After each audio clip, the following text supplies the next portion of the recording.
Hello folks, ladies and gentlemen, today is Friday, August 17th, 2018. As usual, it's me, Jake Baldino, here every Friday to talk about video game news that has been going on. And the first thing we gotta talk about are crazy, ridiculous, over-the-top graphics. You have the loudest chair in the world.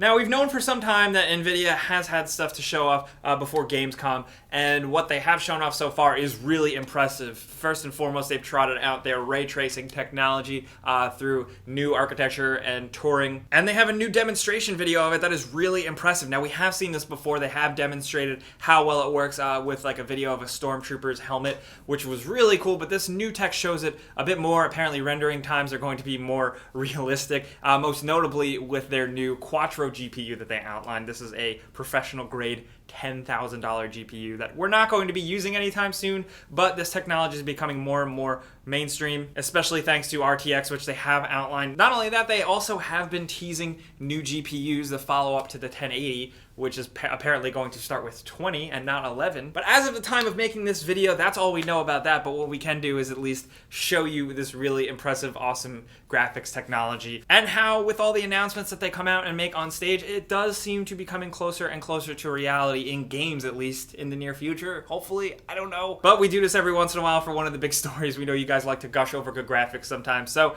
here you go. If you want to watch the full video and actually read up a bit on how ray tracing works and what exactly it is, we link it in the description. But if you've been reading the game news recently, you may have noticed that Bethesda has come under fire a little bit for essentially trying to block the sale of pre-owned games. That's actually not the case. If you read past the headline, what is going on here was some guy had an unopened copy of a Bethesda game and he tried to sell it on Amazon like he does with all other stuff. And Bethesda actually contacted him and said, hey, if you don't take this down, we will sue you. Basically, what it seems like is that they had an issue with him selling a game as new on Amazon's marketplace, and considering the game was unopened and new, he is allowed to do that on Amazon, but apparently Bethesda wants to maintain control of who actually sells new products to the masses. Bethesda did also clarify that they don't care if people sell used games on Amazon, anything like that. It's just the fact that it was new. This is still very interesting. I haven't seen any other companies in recent memory actively pursue this type of thing, but it is pretty interesting, I guess. Be careful what you sell or where you sell it. Bethesda does a lot of unconventional things sometimes, though, and I'm curious to see what you guys think. But in other news, something that I'm really excited about, and I feel like not enough people have been talking about this week. Did you guys hear Time Splitters is coming back? Hell yeah, it is. Can you believe it? What? Time Splitters is coming back. Oh, I'm fucking hyped! Hey, you know, one of the best thing about Time Splitters? You can play as a monkey. THQ Nordic has announced that they have acquired the rights to the Time Splitters games. These were very popular split-screen first-person shooters from like 2000 to 2005. They were really awesome, simple console shooters that were a ton of fun to play.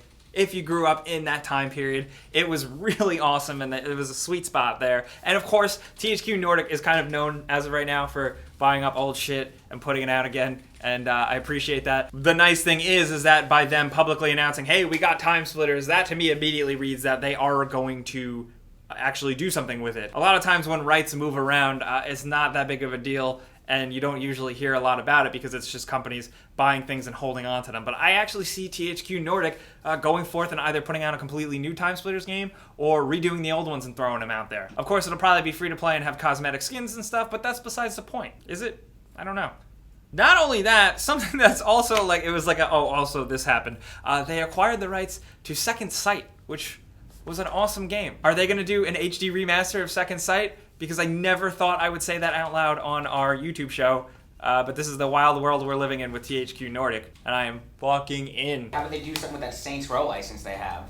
Yeah, I bet they are. But in other news, finally confirming what we've been talking about on and off for quite a while now, Diablo 3 on Switch is officially a thing. Both Nintendo and Activision Blizzard announced it in this like cringy announcement video, and it's coming this year, 2018. It's going to run 60 FPS docked and in handheld. It's going to have all of the stuff, all the expansions, and a Ganondorf skin. And I think this is honestly a platform that I would like to play Diablo on. I think it makes sense, and I'm looking forward to it. They just said 2018. I really, really hope it doesn't get pushed, but there's so many other things to play on the Switch right now that I can wait a little longer. Thankfully, what we did also get from this, GameSpot interviewed one of the producers and asked him about other Blizzard games coming to Switch. and he ruled out the possibility of StarCraft or StarCraft 2 because they have to change the game so much to get it on a console, gameplay-wise. But he did say that Overwatch on Nintendo Switch is feasible. He said if that team was, told to make it, they could definitely make it happen. It's just whether or not they would. But the fact that he said that it can be done technically is pretty exciting for Overwatch fans, because I'm pretty sure people would want to play that game wherever they could, and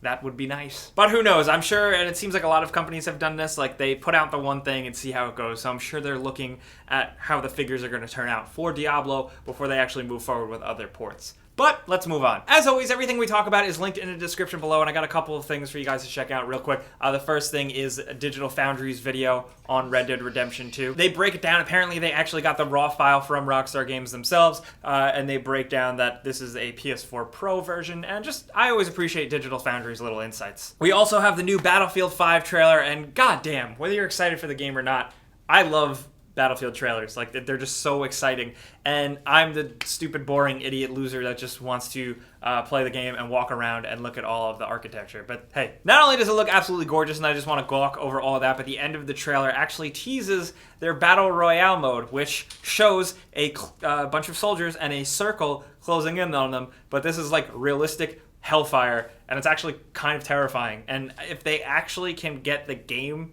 to be like that, I'm vaguely interested. It's a game mode I still generally like, so I'm always looking for new takes on it. So we'll have to wait and see. But one other trailer we linked down in the description I wanted to point out is the new gameplay trailer for that game Generation Zero. This is that other Avalanche game they're working on that kind of slipped by under the radar. And the first debut of it was a little underwhelming. It looked like a half-baked PC game. But we all kind of gathered around and watched this new trailer that outlines exactly how the game plays and what it is. And it seems really interesting. It's like an open world survival, not really, more like Left 4 Dead co-op shooter type of thing, taking place in the late 80s with characters that you can customize. There's a huge focus around playing with friends, and you kill robots, and I don't know, it just seems way better than I initially thought. So check it out. I'm curious to see what you guys think. There has been an Amazon leak. This is a low rumbling, but it does look like there is a new Pokemon RPG on the way. An Amazon listing has pointed to what looks to be 2 new 3DS games, so no, it doesn't seem like it's exactly the big Switch RPG game that's not Pokemon Let's Go that everyone has been hoping for. That might be further down the line, but these might at least give clues to what is coming next. A lot of people are reading into this a lot. If you want to see for yourself, the source is linked in the description below. Oh, also, this slipped under the radar as well, but they delayed the Spyro Reignited trilogy.